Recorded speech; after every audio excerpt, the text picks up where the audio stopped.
Good afternoon. My name is Inez Ponce, and I'm the director here at the UCLA Center for Health Policy Research. As a land-grant institution, we would first like to acknowledge the Gabrielino Tongva peoples as the traditional land caretakers of Tovangar, the Los Angeles Basin, and South Channel Islands. Thank you for joining us for today's online seminar. The Urban Spatial Structure and Pandemic Inequalities. We see the news, the headlines daily on how COVID-19 has devastated racial and ethnic minority communities. The impact is being felt hard in our Los Angeles communities, with more than 1 million Angelenos having been infected, of which more than 80% of cases have been racial and ethnic minorities. Today's presentation will cover an important element that may help get at underlying racial disparities as they relate to health and well-being.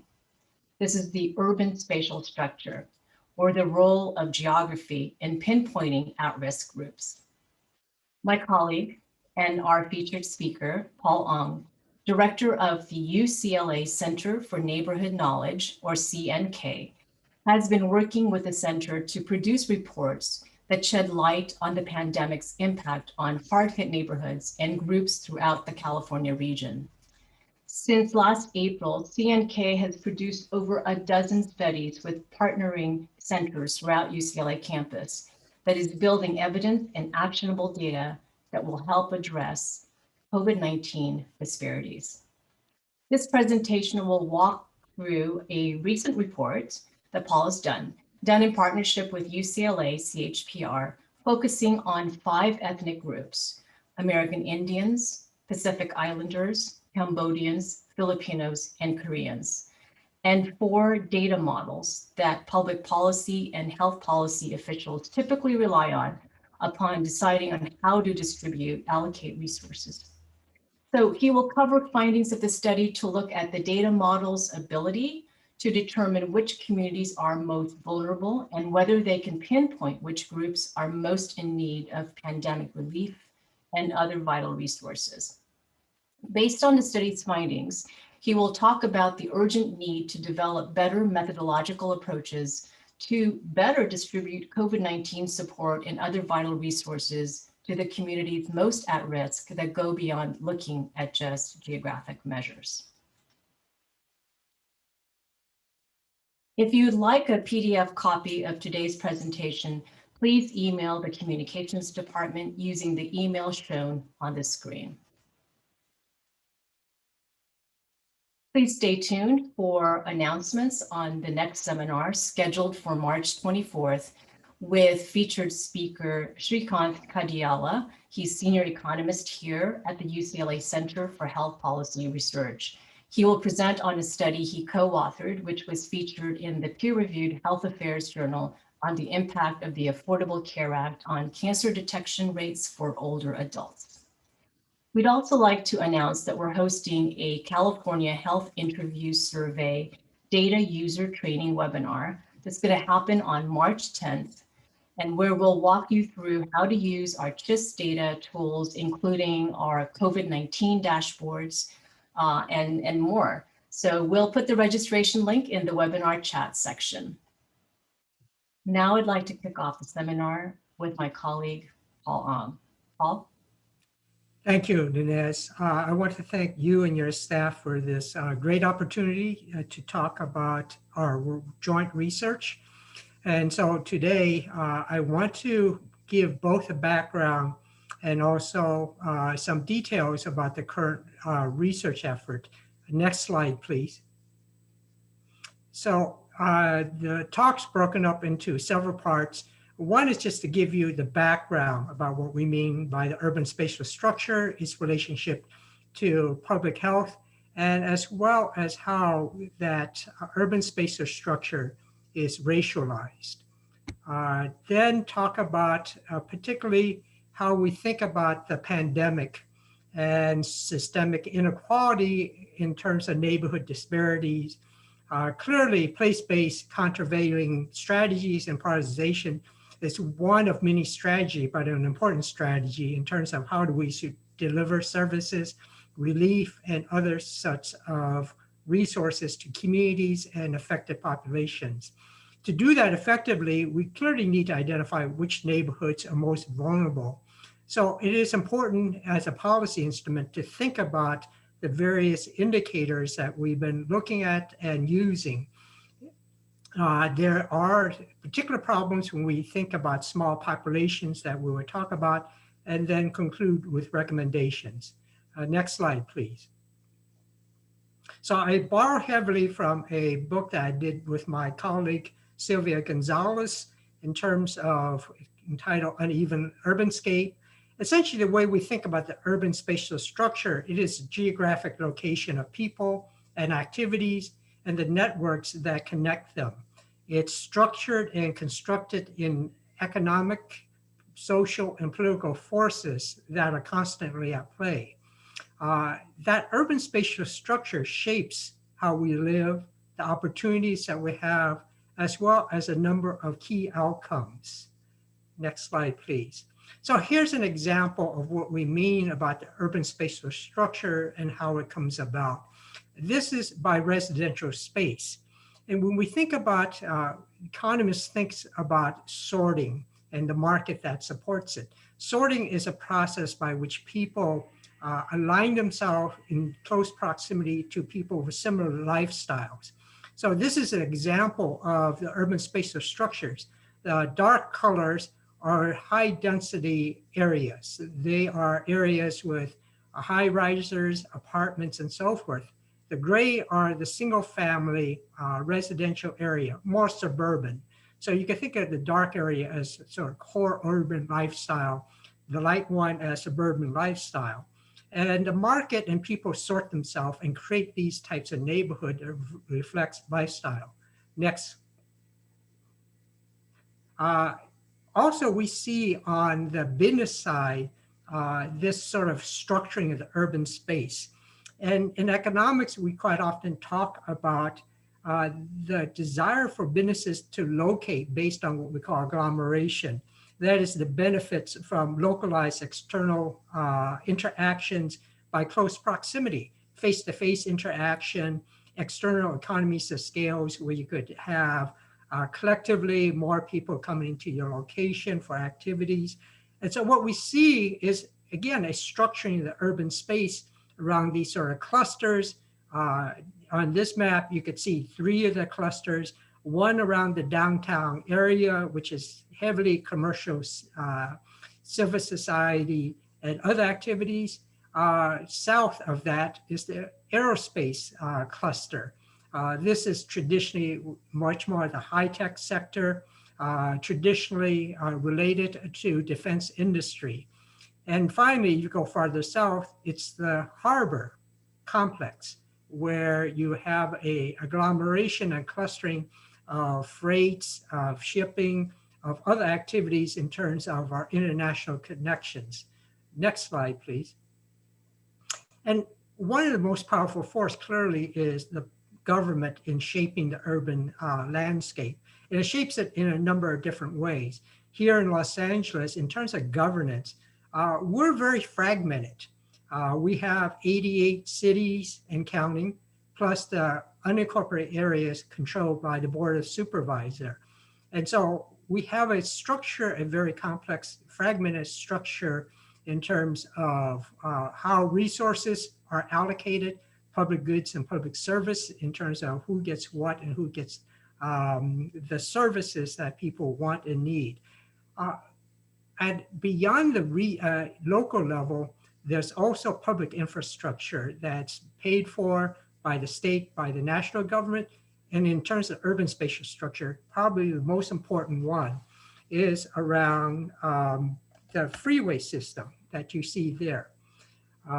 This is the key connection that we have in terms of connecting people and activities. These are the conduits through which activities flow. So that's essentially the urban spatial structure. Again, it is the location of people, activities, particularly economic activities, and the networks that connect us. Next slide, please. So the urban spatial structure and public health are really tied together. And we know that there's a long history of how to think about this. So Dr. John Snow's work during the 1850 London epidemic is the classical example of how we understand the power of space as it relates to public health. His work is considered the birth of modern epidemiology, but basically what it shows is the empirical power of spatial analysis and the importance of place-based interventions. Next slide. Although we understand the urban spatial structure in terms of market and political and social forces, quite often doing very positive things, the urban spatial structure also has a dark side. And one of the darkest side is in terms of racializing the urban spatial structure. And here, what people most often are familiar with is residential segregation, the dividing of urban space into neighborhoods that are predominantly of one or another racial minority. And you can see that on the map that it's on this graph. These are done by discrimination, both sort of institutional discrimination as well as individual discrimination.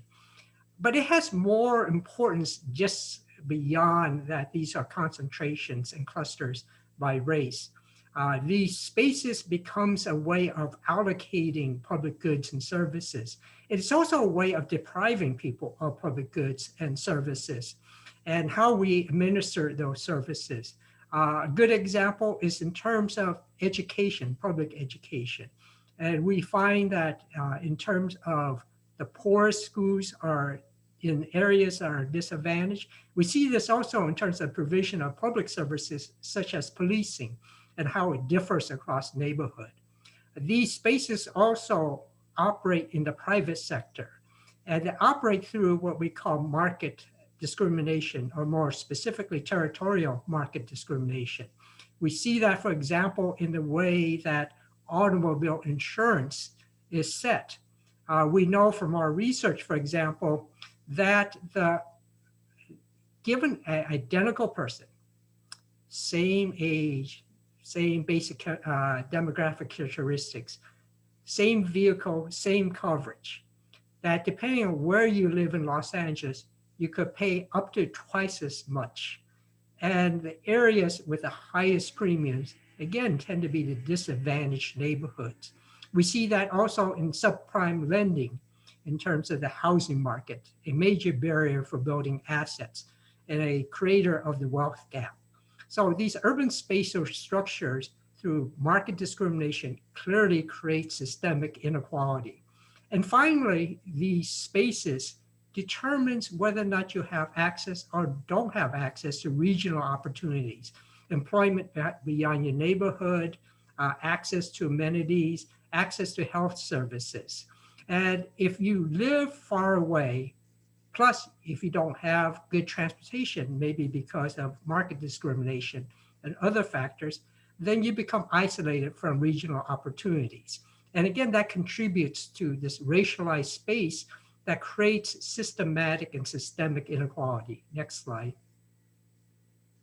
So this is also true in terms of the urban spatial structure and public health. I talked about Dr. Snow and the work that he did that was pioneering, but we also historically have used the urban spatial structure in a very negative way. And here's one example. It's a bubonic plague in San Francisco at the beginning of the last century. And when that plague hit San Francisco, the Chinese were considered the villains. They were considered the vector for which the disease was carried, not unlike what we see today. And back then, they were forced into involuntary quarantine, and that was enforced by police around this neighborhood.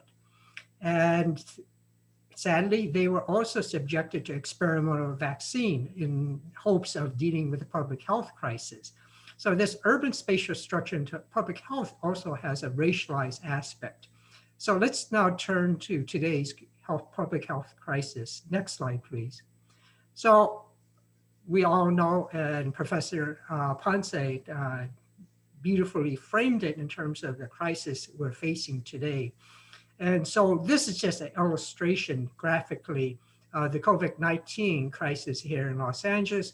On the left, I'm sure many of you have seen, this is from the dashboard for the Los Angeles County Public Health Department. It essentially tracks the spread of COVID-19 cases as well as death. And you could see the accumulation and the spread in terms of the number of people affected. And we should also acknowledge, certainly this is a public health crisis, but it's more than a public health crisis. For example, it has had a deep impact in terms of the labor market. And we could see that the graph on the right is for Los Angeles County. We actually have in labor market studies 2 measures of how the labor market is performing. One is your traditional unemployment rate. That is what proportion of the labor force don't have a job but actively looking for work. And if you follow the line, the blue line, you could see that spiking in terms of official unemployment to the point where 1 in 5 were not working, but were in the labor force. They were still looking for employment, but it was very hard. The second graph, the second line in the graph, the red line, traces what we call the joblessness rate. This includes those who we call discouraged workers. That is, they lost their jobs, but given economic condition and labor market conditions, that they are no longer actively searching for work and therefore not officially classified as unemployed, but clearly they're jobless. And using that measure, it spiked in terms of 3 out of every 10 workers not having a job. So massive impacts in terms of health, in terms of COVID-19, as on the left, but also massive impact that ripples throughout our society and the economy, again, illustrated by the labor market indicators. We've also seen this in housing and in education and other fields. Next slide, please. So there are clearly inequalities in terms of the COVID-19 pandemic outcomes. And we could clearly see that in terms of, for example, the data in terms of age-adjusted death rates on the graph, the table on the left. And the first half of the table, the top panel, is the mortality rate by race. And what you see clearly, there are huge disparities in terms of the death rates. The death rates for Latinos, for example, is 3 times that of non-Hispanic whites. So massive differences in terms of outcome. And interestingly, also this gets played out spatially. And if you look at the bottom panel of the table, what you see is, again, huge disparities. These are neighborhoods defined by their poverty rate. That is the percentage of the population living below the federal poverty line. And again, what you see is that huge disparities. In this case, the most affluent neighborhoods, that is those with the lowest poverty rates, have the lowest mortality rates. And the neighborhoods with the highest poverty rate has several times, over 3 times the difference. The interesting thing for me is that if you consider the race in terms as being aspatial, that is, we're not concerned about the individual geographies within Los Angeles County, and you consider the bottom panel in terms of poverty as being a spatialized version, that the spatialized disparities are actually, if not the same as, they're actually larger in terms of the inequality we face. And that's sort of a clue for me that the inequalities that are being played out because of COVID-19 is played out very much spatially. And you could see that on the map on the right. Again, this is from the Los Angeles County. And what you see is the darker the blue area, the higher the rate. And you see these sort of clustering of high rates in the inner urban areas. These are the areas that are communities of color and low income neighborhoods. And so there's an overlay between the inequalities that we're seeing spatially and geographically, and its relationship to socio-demographic characteristics. What we see is that, again, neighborhoods and spatial communities that are disadvantaged now are being disadvantaged again during the pandemic. Next slide, please. So one of the ways is to think about these patterns as a way of thinking about potential solutions. And this graph illustrates the way we sort of think about systematically and conceptually what's happening. We start off with pre-existing conditions. For example, we do know from the emerging literature that if you have certain pre-existing health conditions, it leads to much more dire outcome for the individual if they are infected. We also know it has to do with pre-existing resources. For example, your ability to learn about the pandemic and what to do about it depends heavily nowadays on your access to computers, the internet. Public agencies are putting that information up through the web. That's where you have to get information. So if you have the resources, you could have the information about how better to address and avoid the problems of the pandemic. But if you don't have those resources, then you're vulnerable in terms of your risk. And clearly, finally, in terms of your relationship with government, how much do you trust the government? How much are you willing to listen to the government? Those things can dictate in terms of what happens. Beyond the pre-existing conditions, we also know from the literature that there are place-based risks that are very specific. For example, where you work or how you work makes a difference. If you're fortunate enough to do remote work, then you're not put at risk in terms of having to go to a place. You could stay in your residence and do your work. It also has to do with your residential space in terms of place-based risk. Neighborhoods that are heavily high density, have very little open space, that have buildings that are multi-units where you have to encounter people in the lobby. And if you live in a housing unit that's overcrowded, those are things that increase your risk because of your higher frequency in terms of encountering other people. And therefore, there is a vulnerability that's related to your residential place. And finally, your networks. That is another important element in terms of your risk.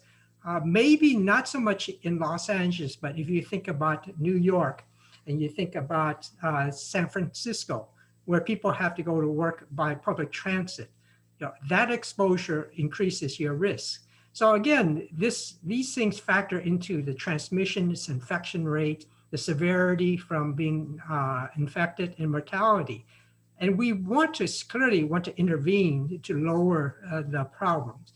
And so there are a number of strategies, but one of them is place-based strategies. That is identifying neighborhoods that have these risks and intervene in terms of policies and service in order to minimize the pandemic's impact. And clearly, we want to evaluate the effectiveness of these interventions, as well as the vulnerability indicators that we use to identify vulnerable neighborhoods. Next slide, please. This is just a mapping of one indicator. This is an indicator based on what's called pre-existing health vulnerability. It's actually built off CHIS data. So we want to thank the center for collaborating with us to construct this. These are based on prevalence of the key pre-existing health conditions that we know from the literature. It's tied in with severity and mortality from COVID-19. Again, you see this sort of pattern. The dark brown is the neighborhoods that are most vulnerable because of pre-existing health condition. The green area are the areas that are least vulnerable. You see visually, if you look at Los Angeles County, which is in the left top side, that the urban core, again, is the area that's most vulnerable. These are the areas, again, of disadvantaged neighborhoods. Next slide, please.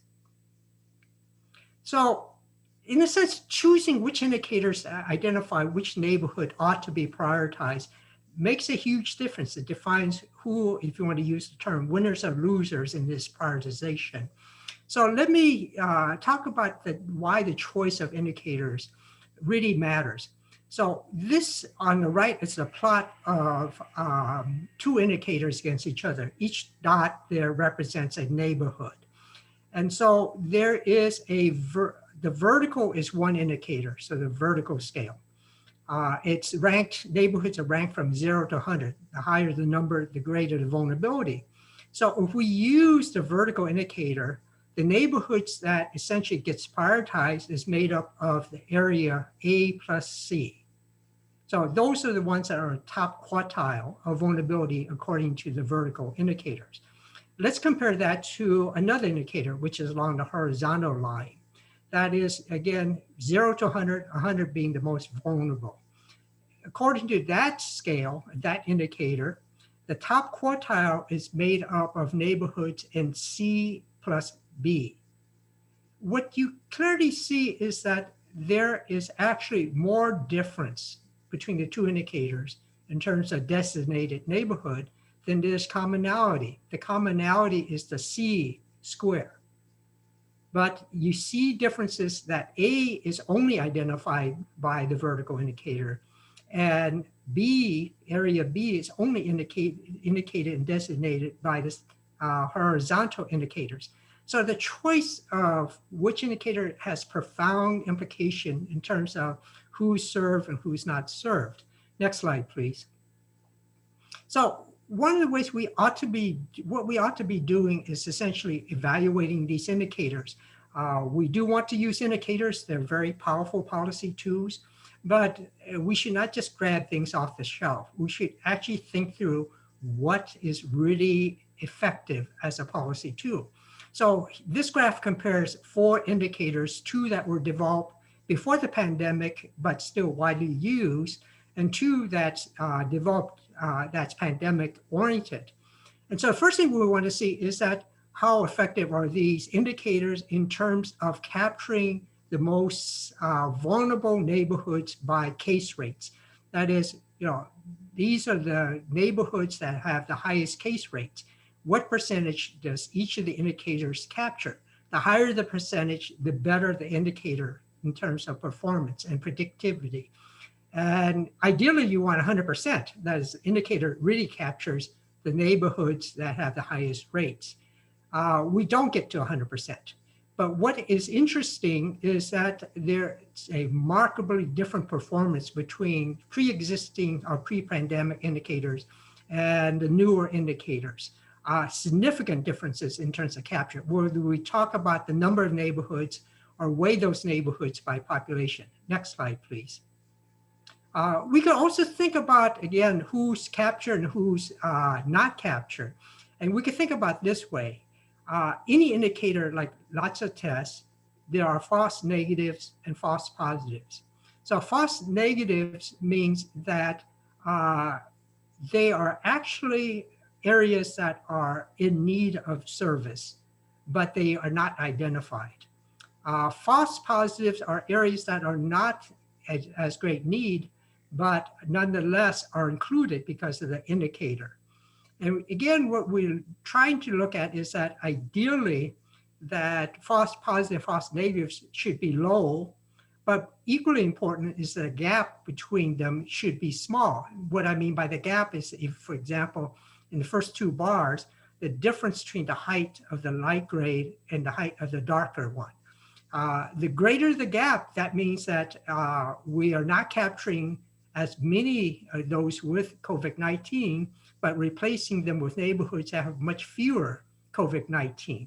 And by both of these sort of measures, we see that the pre-pandemic indicators do not perform as well as the newer pandemic-oriented indicators. Next slide, please.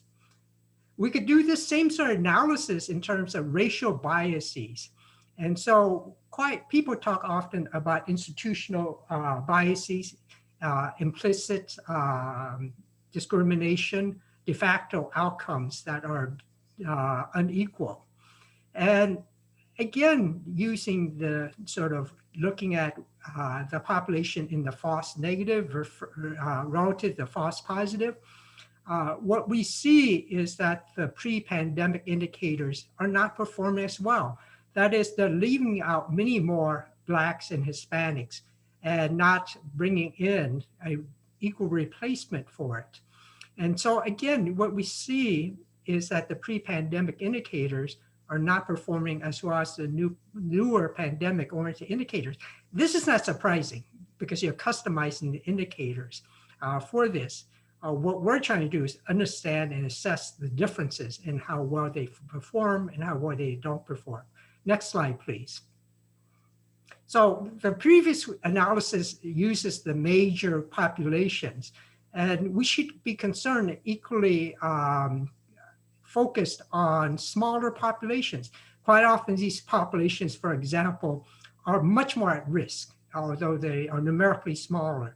A good example, for example, are Filipinos. If you know anything about immigration history, there was a huge stream in terms of recruitment of nurses. So the proportion, relative proportion of Filipinos in the nursing profession is extremely high. One of the few studies that's been done so far in terms of infection rates and mortality rates, Filipinos compared to non-Filipinos have a significantly higher rates of being adversely impacted by catching COVID-19. But there's real problems in terms of these small populations, despite their vulnerability, is that quite often the geographic units are too large to capture their residential pattern. There are hidden settlement patterns that can't be seen in the data. The type of risks that we're talking about are not always fully captured by the data. Clearly, there's a paucity of disaggregating the information. There's also problems of data misalignment. That is, the indicators that we really want based on the variables we want don't always align with the data that we have. And again, these small populations tend to be understudied, so it's hard for us to come up with metrics and weighting the metrics for these populations. Next slide, please. So this is an example. We actually try to compare the performance of 4 indicators, the ADI, HPI, PHB, and SBI. You can find details of that in our reports. But again, what we want to do is look at how well it captures some disadvantaged smaller populations. So on the left are the major groups, American Indians, Pacific Islanders, and selected groups of Asians that the data indicates are much more vulnerable. So among Asian Americans, because of ethnic diversity, we see that not all Asians are the same. So this attempts to capture the differences. And here's what we see is that it's not easy to say whether these indicators perform uniformly well or uniformly poorly. We see somewhat of a mix, but overall, our conclusion is that they're not really reflecting the totality of vulnerability for these populations where we're talking about American Indians, Pacific Islanders, and selective Asians as a group, or if we break down the Asian groups in terms of ethnic groups, Cambodians, Filipinos, and Koreans. Next slide, please.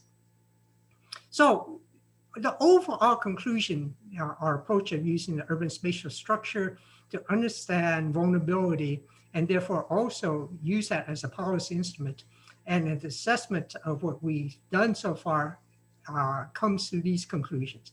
The choice of indicator has serious consequences for place-based prioritization, services, and resources. It's imperative, from my point of view, to carefully assess these indicators prior to adopting them. And when I mean assessing them, I don't mean just seeing how correlated they are. Clearly, they're correlated, but that doesn't mean that they are the best performing. And we need to be much more systematic in that assessment. And then finally, I am pretty well convinced by our work and the work by others that we need to go beyond the pre-existing indicators that were developed for different purposes. I mean, they have value for those purposes, but they are not the best approach in terms of trying to identify vulnerable population, particularly small populations during the pandemic. Thank you, and that's it. Good afternoon, everyone. My name is Tiffany Lopes, and I'm the Director of Communications here at the UCLA Center for Health Policy Research. We're going to be going through questions from the audience today. I encourage you to continue to use the Q&A function in Zoom to ask questions. So let's begin with the first question. How does the racial spatial structure affect the equitable allocation and distribution of the COVID vaccine? I think the way, first let's start off with thinking about how we should be doing it. And then we could ask the question, are we doing it in that way, at least in terms of policy? So the research clearly shows, massive spatial racial inequality. That is in terms of the population that's been infected, the mortality rates. There's also been systematic differences in testing, particularly during the early stages of the pandemic. So we do know now that there are these sort of spatial inequalities that runs along racial line. But we know more than that based on the literature on the urban spatial structure and what we call the spatial transportation mismatch, that people's ability to access services, healthcare, testing, vaccines could be very different. And so we want, in terms of fairness and equity, to have a policy and have prioritization, but also have the right types of services in terms of offsetting what we see, how the inequalities are being produced. For example, if you want to get information out about the safety of the vaccine, and you want to make sure people feel comfortable, we do have the data to understand, which neighborhoods are both adversely affected disproportionately, but also what are some of the communication barriers, some of the trust barriers. And so we need to address those inequalities in terms of informing the public. We also need to think about the strategy about, who has spatial and transportation access to the vaccines. It's very difficult, for example, if you have these mega sites, which I believe in, I think they provide a huge service, but if you're required to drive up to it, there are populations that will not be able to do that. And they coincide with the populations quite often most at risk. So are we doing that correctly? In terms of now using policy instruments and indicators to identify neighborhoods, my biggest concern, I'm for it. We need to prioritize neighborhoods. We need to customize our strategies for neighborhoods depending on the characteristics. My biggest concern is that, are we using the right policy instruments? The answer is, I don't know, and we need to know. We need to do more of this sort of research to figure out which of these instruments, the indicators, are really useful, if they're not as predictive as we like, if they're racially biased, if they are in terms of missing people. Are there things we could do to augment that use of those indicators, either by new indicators or by modifying the existing indicators? I don't think we're doing enough. Thank you, Dr. Ong. Somebody asks, what are some notable state policies or programs that are directly addressing spatial disparities during the pandemic? And are there certain policies that make you more hopeful that public health efforts will pursue more place-based interventions in the post-pandemic era? I think that they are going down the right path. That is, along with identifying the populations most at risk and therefore higher priorities, frontline health providers, essential workers, the elderly, those are great strategies. I also know that they are thinking spatially. That is, identifying neighborhoods that will, because of different barriers, need special attention. So I think the overall approach is appropriate. I think the biggest challenge is whether or not they're using the right policy instruments.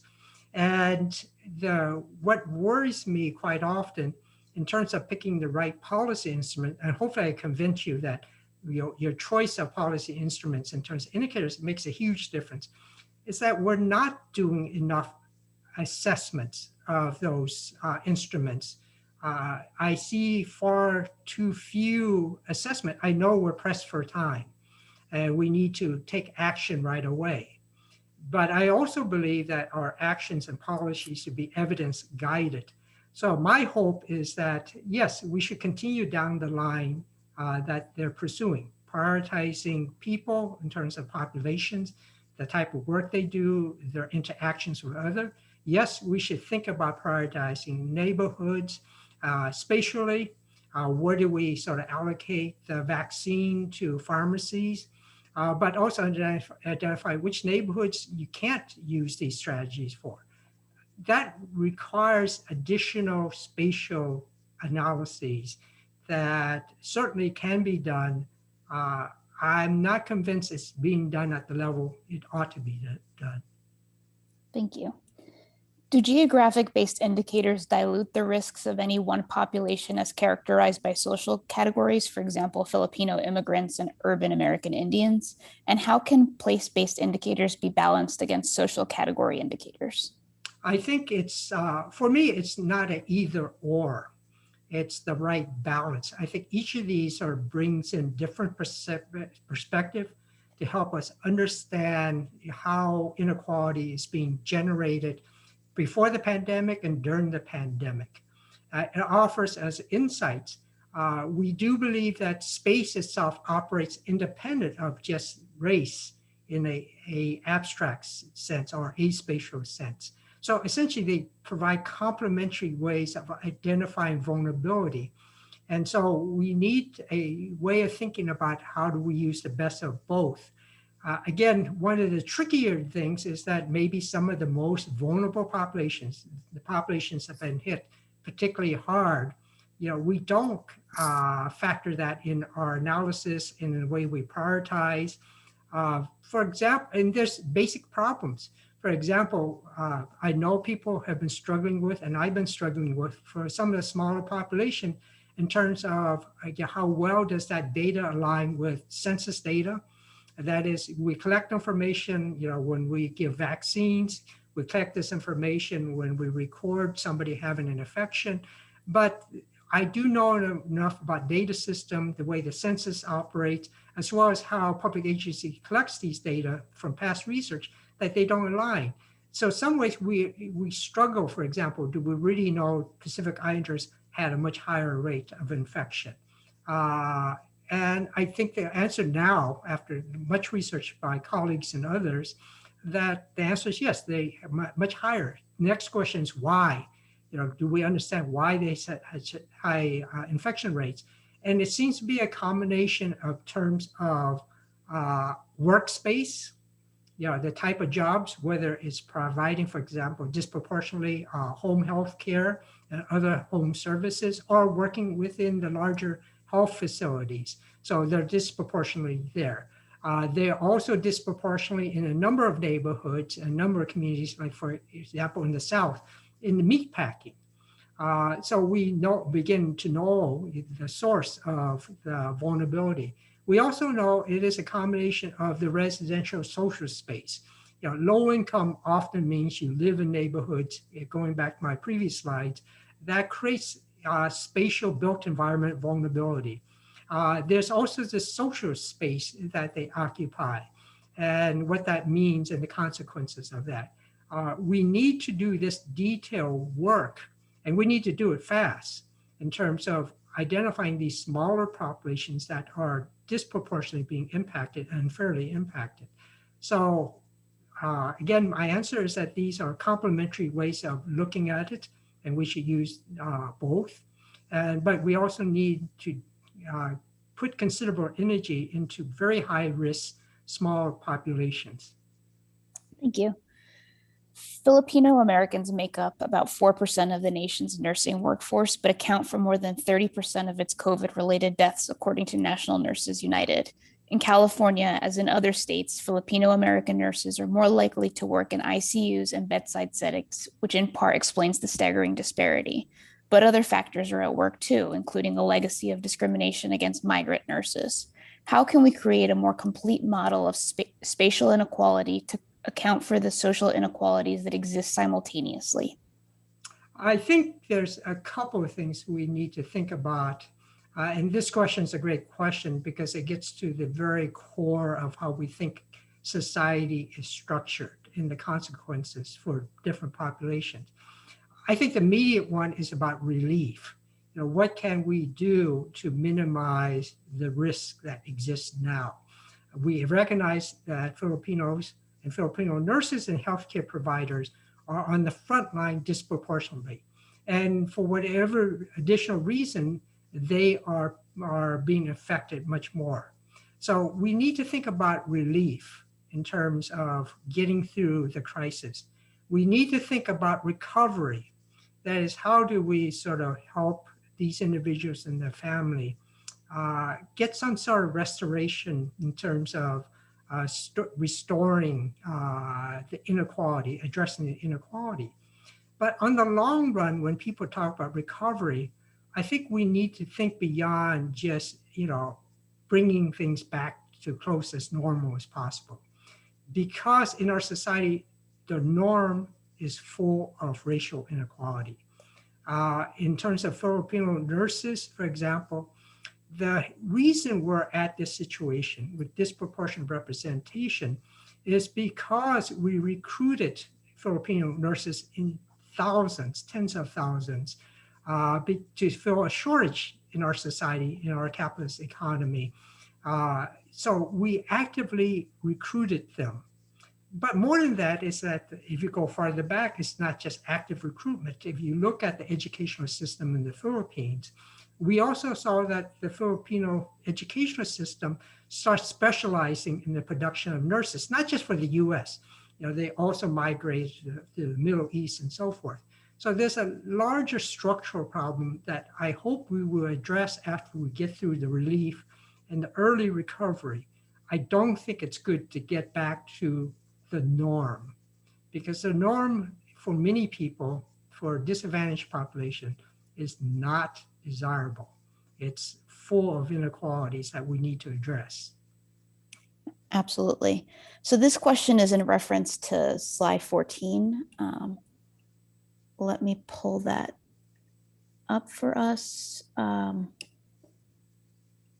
So the percent poverty rate doesn't seem to be in evenly divided groups. The first three groups are 10%, and then the last bucket is 70%. Is there a reason for that? I'm not sure percent. It actually doesn't report the number or the population in each category. But I could tell you, these categories have policy meaning. So anything over 30%, we have classified as neighborhoods in dire poverty. These are also quite often operationalized as underclass neighborhoods. William Wilson's work. So these categories have policy meaning. The 10 to 20% is roughly around the middle. I think depending on which year, the poverty rate in Los Angeles hovered around 15%. So you can consider that being the middle. So these have sort of policy implications. Some of these cutoffs are also used for other policies such as housing policies and so forth. I actually do not know how many neighborhoods, for example, tracts, and the population size in each of these categories were been in discussion with the Los Angeles Public Health Department in terms of getting greater access to data so we could do more refined and granulated analyses. So I'm not sure if I answered your question completely, but these poverty categories have policy meaning. Thank you. So I'm going to move over to slides 18 to 20. Somebody asks, what are the pre-pandemic versus new pandemic indicators on slides 18 to 20? How did you come up with the new indicators?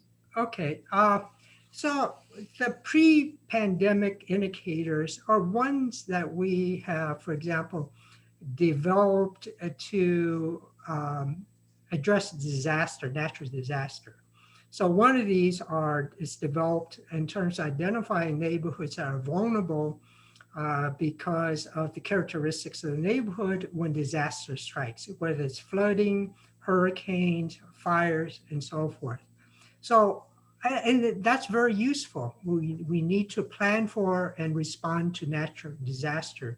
Another one of the indicator is in terms of identifying places that are structurally different in terms of health standing, and therefore used to think about how we allocate services, where we place facilities and so forth. Again, it has an appropriate use, but they're not developed in terms of the characteristics of the COVID-19 pandemic. And therefore, they may not perform as well because they were developed for different things. The two new ones, one is the pre-existing health vulnerability. And that's just constructed by taking some of the known pre-existing health diseases that if you had those conditions and if you caught COVID-19, severity would be worse and mortality rates would be higher. So these are just indicators based on the emerging literature which disease are most related to the impacts of COVID-19.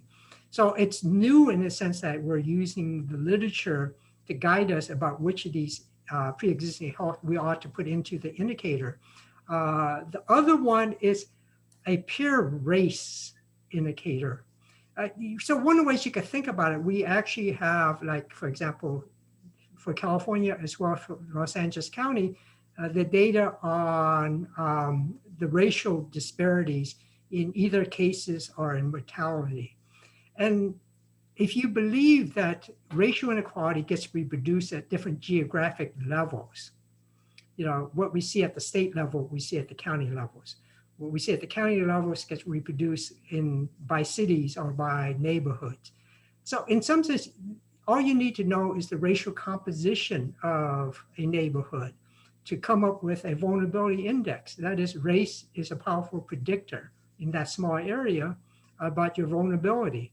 So those are the two that are the sort of newer pandemic-oriented indicators that we are trying to develop and assess.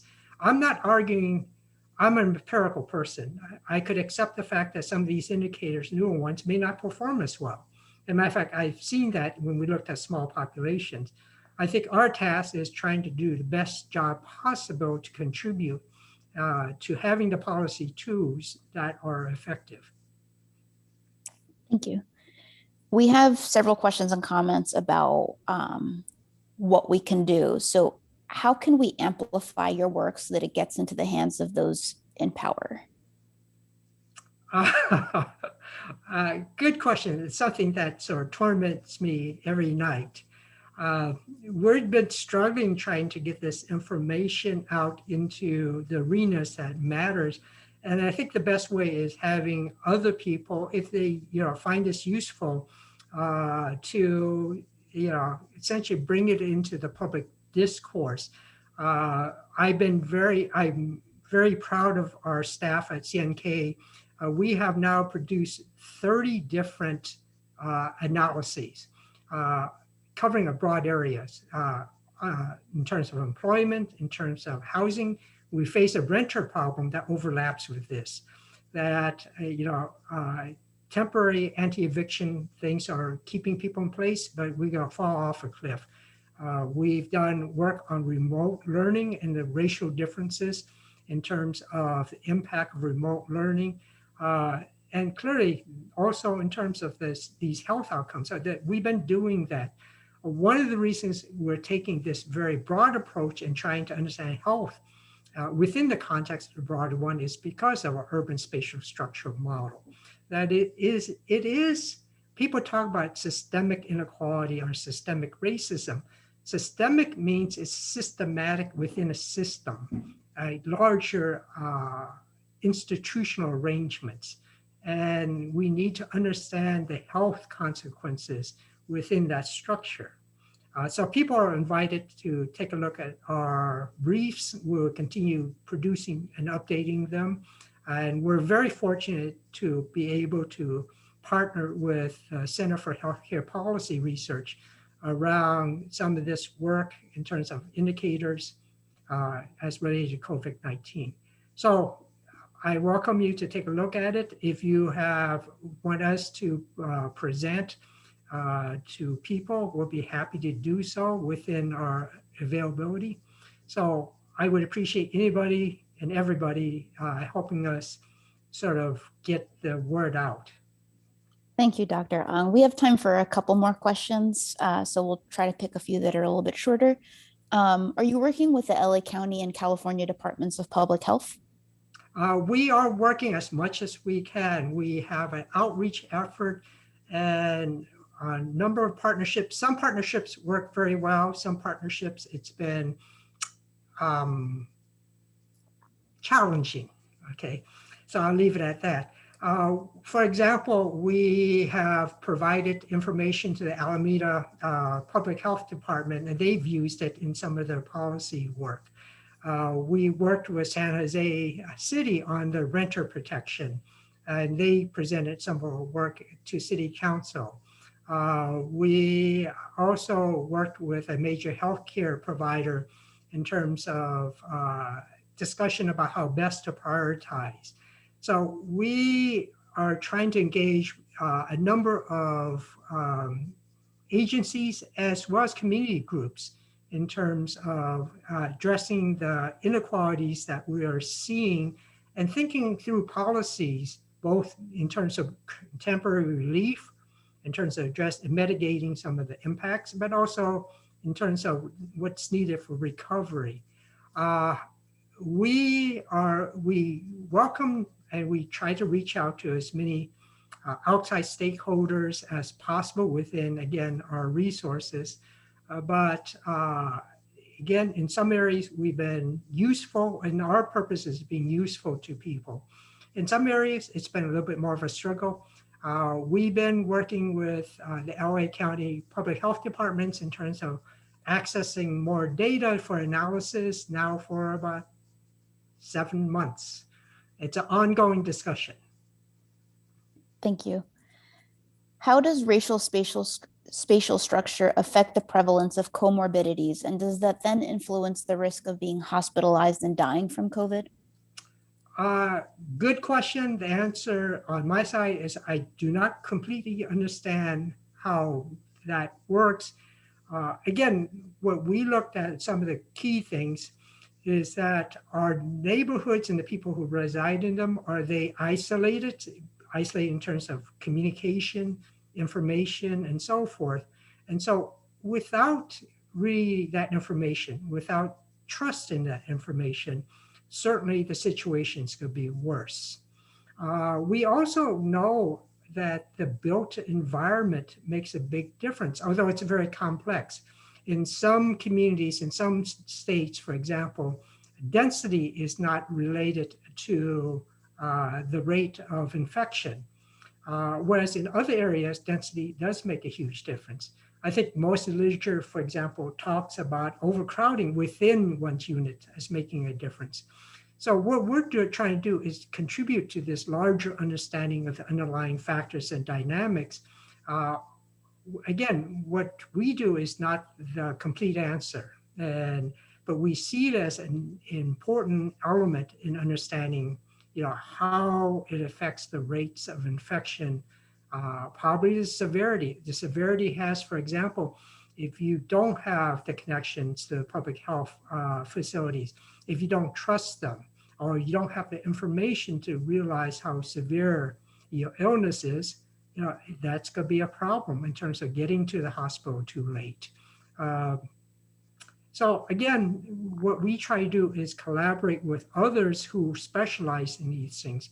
For example, we have a long-term partnership with the Ziman Center for Real Estate, where we look at the built environment, we look at housing, how that's related.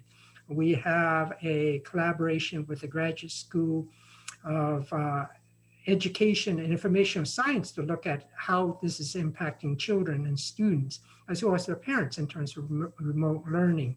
Again, we're also working in terms of transportation and its impact in terms of isolating people or connecting people.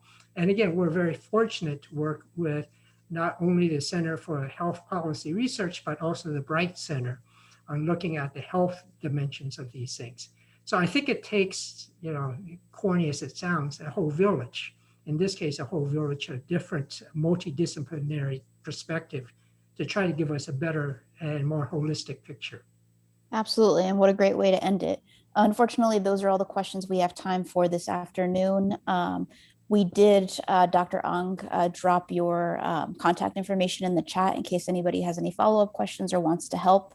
I just wanted to thank everyone for attending this month's webinar on the urban spatial structure and pandemic inequalities. And thank you to Dr. Ang for joining us. We will be posting the recording of this webinar on YouTube with closed captions within the next 2 weeks. And stay tuned for details on our next webinar on March 24th on the impact of the ACA on cancer detection among the near elderly. Have a wonderful rest of the day. Thank you.